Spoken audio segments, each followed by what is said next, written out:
Hello Whovians and welcome back to the main channel. Now today we're doing a slightly shorter video.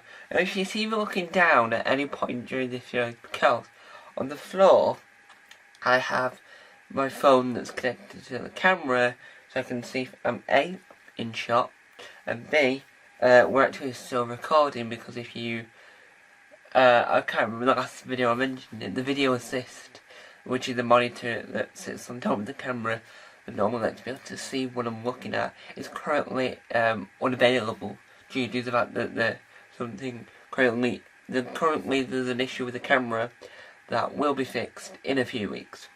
So today we're doing a balanced video. It'll be a short but balanced video.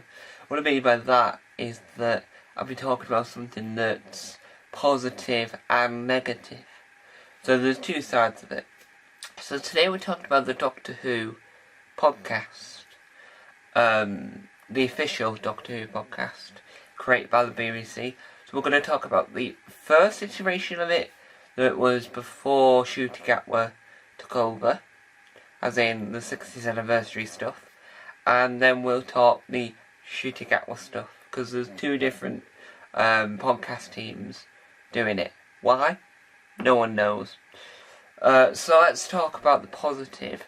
So when it got announced that there was going to be a Doctor Who official podcast released on BBC Sounds, YouTube and anywhere else you can get your podcast, the visual and for audio, then viewers and listeners and fans got a treat, because we got Crystal D, who used to be the host of the Doctor Who Fan Show on the Doctor Who Fan Show YouTube channel, to host the podcast alongside Juno Dawson, who wrote for Doctor Who Redacted, which was a Doctor Who audio drama podcast for BBC Sounds, and then was eventually released on all platforms, which was also, Juno Dawson was one of the writers on it.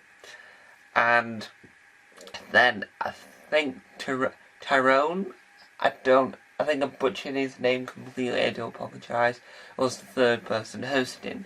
They were an absolutely fantastic team. You wanted to listen to them for hours and hours and hours. Russell T Davies would pop in and out. The way it was set up was good. The way it was fantastic. And it showed to me and many other fans that the podcast of the future is going to be amazing. I can't wait for more. But then something weird happens. Ncuti Gatwa becomes the 15th Doctor, and the podcast talks about the Bad Generation, talks about all of this, and goes, well, what do you think will happen next? And then Series 14 comes around. The podcast comes back, and what have they done to it? Well, Juno, Crystal, Juno, and the other one, that I'm not going to say his name again just in case I butcher it again, I do apologise. I'm going to say they got fired, and they didn't return, and no more Doctor Who, the podcast, in that sense. Then it became one of those traditional podcasts where two people that me personally haven't ever heard of. I've got nothing against them. I've just never heard of them personally, and they host the podcast with a new guest. Now I don't know, because I then at that point stopped keeping complete track of the podcast. I don't know if Olga Koch became a permanent host, or if she was just a part-time host. Olga Koch being the Russian comedian, who's fantastic, might I add.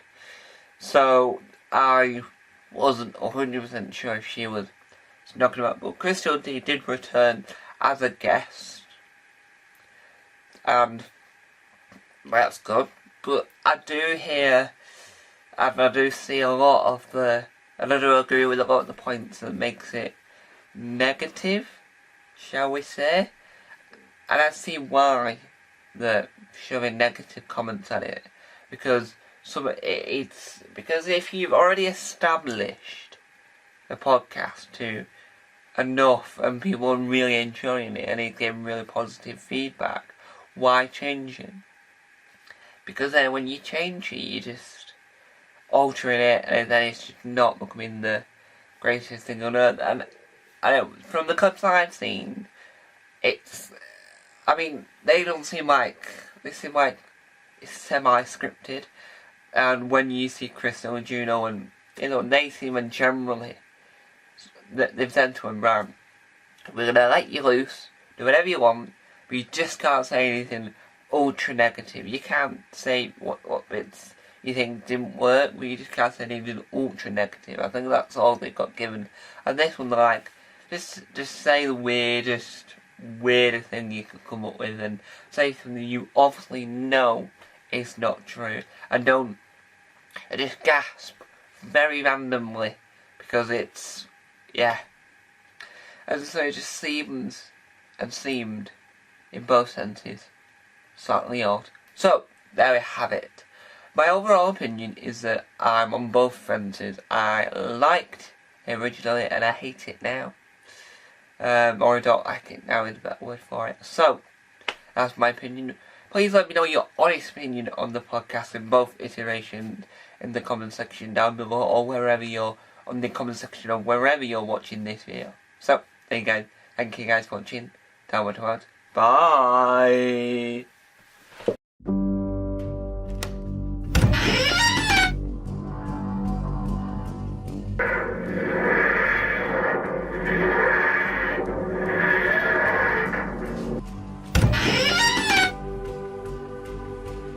Don't forget to subscribe to the official Tom Mason YouTube channel